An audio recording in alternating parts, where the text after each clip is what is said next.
ড্রাইভারটাকে দিয়ে আবার কি করাবা?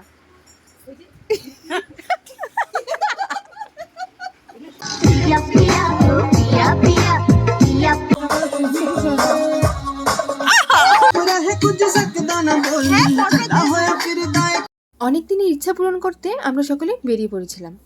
প্রত্যেকটা মেয়েরই বড় হয়ে যাওয়ার পরে গার্লস নাইট আউটিং করতে কিন্তু ইচ্ছা করে, বাট বাড়ির লোকের পারমিশন না পাওয়ার কারণে অনেকেই সেটা যেতে পারে না। তবে আমরা খুব লাকি ছিলাম যে আমরা এই পারমিশনটা অনেক বছর পর পেয়েছি। এইসব পারমিশন কিন্তু ফ্যামিলি থেকে বারবার পাওয়া যায় না, তাই ভাবলাম এক দিয়ে এসে দো নিশানা কিউ নেই কিয়া যায়। সামনেই ছিল বান্ধবীর বিয়ে, তাই ভাবলাম এই আউটিংয়ে ওকে একটা ব্যাচেলার পার্টি সারপ্রাইজ দেওয়া যাক, তাই আমরা বেরিয়ে পড়েছিলাম। তুমি কি ওই বাইরে থেকে দেবো? বাবা আবার সাজু কিছু নেবে না, ওকে ধুয়ে যাবে। সো ফাইনালি আমরা বেরিয়ে পড়েছিলাম আমাদের ডেস্টিনেশনের উদ্দেশ্যে। তবে সেদিন মর্নিংয়ে কিন্তু আমাদের সাথে খুব একটা বাজে ইনসিডেন্ট হয়। আমরা এত আগে গাড়ি রিজার্ভ করলেও ঠিক যাওয়ার 2-3 ঘন্টা আগে জানতে পারি সেই গাড়িটা নাকি আমাদের ফুল ডেস্টিনেশন অবধি যাবে না, আমাদেরকে জংশনের ওখান থেকে অন্য একটা গাড়ি করে যেতে হবে। তো ঘুরতে যাওয়ার আগে যদি এই ধরনের সিচুয়েশন ফেস করতে হয়, কতটা হ্যারেস হতে হয় বলো তো। সাধারণ মানুষের জন্য কিন্তু এটা সত্যিই খুব মুশকিল। তারপর কি ওই জংশনে পৌঁছে যাই, আর ড্রাইভাররা গাড়ি চেঞ্জ করার কথা বলছিল, এই গাড়ি চেঞ্জ করে আমাদের এই গাড়ি করে যেতে হবে। গুড মর্নিং সবাইকে। Good morning. আমরা এখন কালিম্পং যাচ্ছি বান্ধবীর ব্যাচেলার পার্টি। 10টা বাজে কিছুটা যায়নি, আগে আমরা যাই, আস্তে আস্তে সবাইকে দেখাবো আমরা কি করছি না করছি, আমরা কি করলাম, এখানে খাবারটা দুর্ঘটনা ঘটালাম।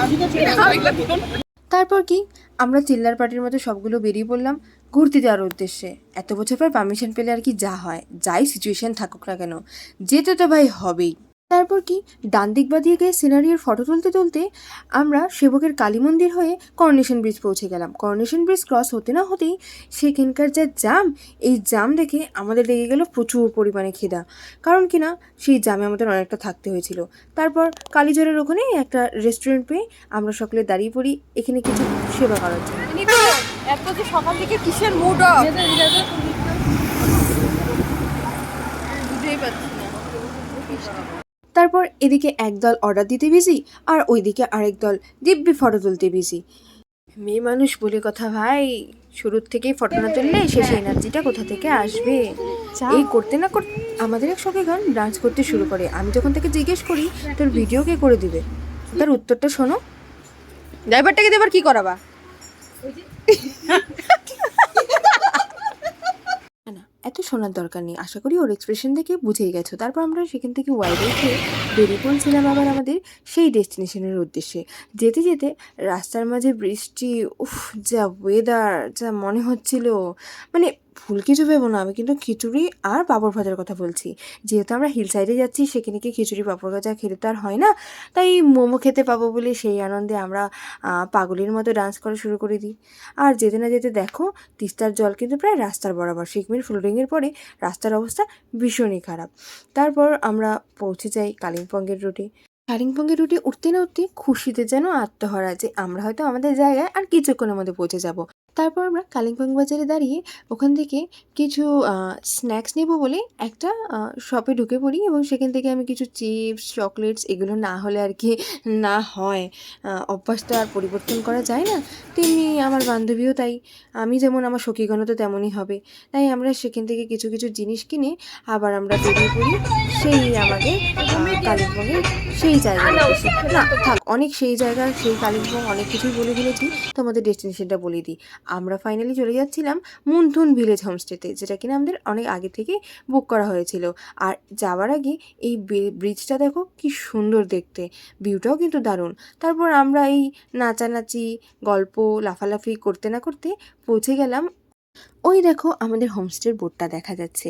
সেখানে যেতে না যেতেই সেখানকার ওনার কিন্তু আমাদের জন্য ওয়েট করেছিল, কারণ সে আমাদেরকে দেখিয়ে নিয়ে যাবে রাস্তা বাকিটা, কারণ গাড়িটা আমাদেরকে সেই ওপরেই রাখতে হবে। দেখো আমরা কতটা ওপরে গাড়িটা রেখেছি, আর ওই নিচে হচ্ছে সেই হোমস্টে, আমাদেরকে অতটা ওখান থেকে হেঁটেই যেতে হবে। তারপর কি এক এক করে ব্যাগ নিয়ে খুশিতে নাচতে নাচতে হাত দেখিয়ে সবাই ভিডিওগ্রাফি ফটোগ্রাফি করতে করতে আমরা নিচের দিকে চলে যাচ্ছি রুমের উদ্দেশ্যে। তারপর নামতে না নামতেই সবচেয়ে যেটা স্যাড নিউজ, এখানে সুইমিং পুলটা তৈরি হলেও সেটাতে কিন্তু জল ছিল না, এটাতে কাজ হচ্ছিল। এটা দেখে একটু দুঃখ লাগলেও তারপর সেই নিচের রুমগুলো দেখে কিন্তু আর এখানকার স্টাফদের ব্যবহার দেখে, ওনারের ব্যবহার দেখে কিন্তু সব কিছু ভুলে গিয়েছিলাম আমরা। তারপর আমরা একে একে আমাদের কটেজগুলো দেখার জন্য নিচের দিকে চলে যাচ্ছিলাম। এখানে কিন্তু টলিউড অ্যাক্ট্রেস অনির্বাণ ভট্টাচার্যও হানিমুন করতে এসেছিল, আর তার নামেই কিন্তু এখানে একটা কটেজও রয়েছে, আর আমরাও কিন্তু সেটা দেখেই এখানে এসেছি। কিন্তু ওই যে বলে না, আগে গেলে বাঘে খায়, পরে গেলে সোনা পায়, এরকম একটা ব্যাপার। আমি একটু আগেই এসেছিলাম, তাই আমি অনির্বাণ কটেজটা তো পাইনি, তবে সেখানে কিন্তু আমার সখীগণরা থাকতে চলে গিয়েছিল। তাই ভাবলাম আমি যেই রুমটা পেয়েছি সেটার কেননা তোমাদেরকে একবার ভিউ দেখানো যাক বা রুম ট্যুরটা করানো যাক। তাই আমি ওটা তোমাদেরকে চট করে একটু দেখিয়ে নিচ্ছি, তোমরাও দেখো। তবে চিন্তা নেই, আমি কিন্তু ওদের কটেজটাও তোমাদেরকে দেখাবো। আফটার অল ওটাও আমাদের নিজেদের মতোই, ওটাও তো আমার বান্ধবীরাই রয়েছে সেখানে, তাই না? আর দেখো, আমরা কয়েকজন রুম দেখতে ব্যস্ত, আর ওখানে কয়েকজন দিব্যি বাচ্চাদের মতো দোলনা দুলতে বিজি। আর এই দেখো, এই হচ্ছে সেই অনির্বাণ কটেজ। এই কটেজটাতে আমার দুজন সখী এটা অলরেডি বুক করে নিয়েছিল। তাই যাই হোক, আমি তোমাদের বাইরে থেকে প্রথমে এটা দেখিয়ে দিলাম, তারপর ভাবছি তোমাদের ভেতরের ট্যুরটা করাবো না, কি আছে এমন স্পেশাল, এটা দেখাবো না তা কি হয়? তো আমি ভাবলাম দেখিয়ে দিই। যেই না দরজা খুললাম, তারপর কি খুলজা সিম দেখলাম সব কিছুই সেম মোটামুটি। এই খুশিতে আমি মিরর সেলফি নিয়ে আবার বাইরের দিকে বেরিয়ে আসলাম। আর দেখো, এদের তো যেন দোলনা ঝোলাই হয় না। তারপর কি লাঞ্চ টাইম হয়ে গিয়েছিল, প্রচণ্ড পরিমাণে খিদেও পেয়ে গিয়েছিল, তাই আমরা ওদের ডাইনিং রুমের ওখানে চলে গিয়েছিলাম। দেখো, ডাইনিংটা কিন্তু ওদের ভীষণ সুন্দর করে সাজানো, নানা রকম গাছ, হ্যাঁ, খুব সুন্দরভাবে ওরা সেটাকে ডেকোরেশন করেছে, বিভিন্ন রকম মকটেলস দিয়েও ডেকোরেশন করে রেখেছে।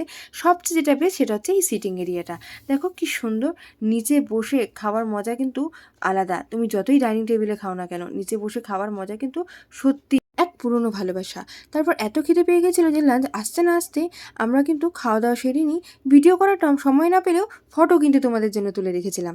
তারপর কি রুমে গিয়ে রেস্ট করে আমরা সন্ধ্যাবেলার জন্য রেডি হয়ে ব্যাচেলার পার্টির জন্য উপরে চলে এসেছিলাম। আর এই দেখো, আমরা কিন্তু সকলেই ব্ল্যাক কালারের ড্রেস পরেছিলাম, এটাই ছিল ওর ব্যাচেলার পার্টির থিম।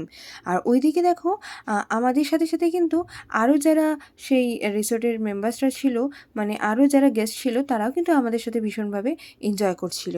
ইভেন কি তারা আমাদের মজা দেখে কিন্তু কন্ট্রোল না করতে পেরে আমাদের এখানে চলে এসেছিলো। আর এই দেখো, আমরা ব্যাচেলার পার্টির জন্য কিন্তু ঠিক এতটা সুন্দরভাবেই ডেকোরেশন করেছিলাম ওর জন্য। ওর কিন্তু ভীষণ পছন্দ হয়েছে। আর ওকে আমরা প্রথমে এই জায়গাটাতে কিন্তু নিয়ে আসিনি, ওকে আমরা সাইডে একটা কটেজে প্রথমে বসিয়ে রেখেছিলাম। আর ওখানে কিন্তু আদার্স গেস্টরা এসেও আমাদের সাথে যোগ দেবে বলে কথা বলছিল। তারপর সেলিব্রেশনের জন্য ওকে আমরা খুব সুন্দরভাবে ডেকে নিই আর এন্ট্রি করিয়ে নিই।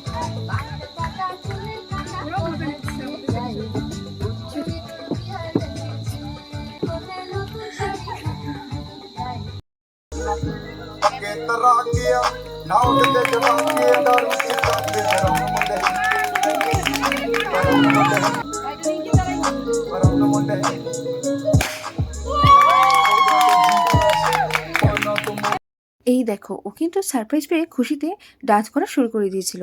আর এই হচ্ছে সোলাঙ্কি দি, মিষ্টি একটা দিদি।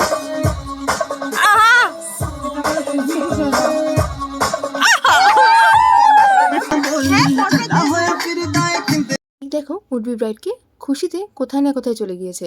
তারপর কি সেখানে বৃষ্টি চলে আসে, তারপর আমাদেরকে ভেতরে চলে আসতে হয় ডান্স করার জন্য। আর আমরা যখন এখানে ডান্স করছিলাম, দেখো এখানকার যে ওনার, সেও কিন্তু আমাদের সাথে ডান্স করছিল, ভীষণ কোঅপারেটিভ অ্যান্ড ভীষণ ভালো।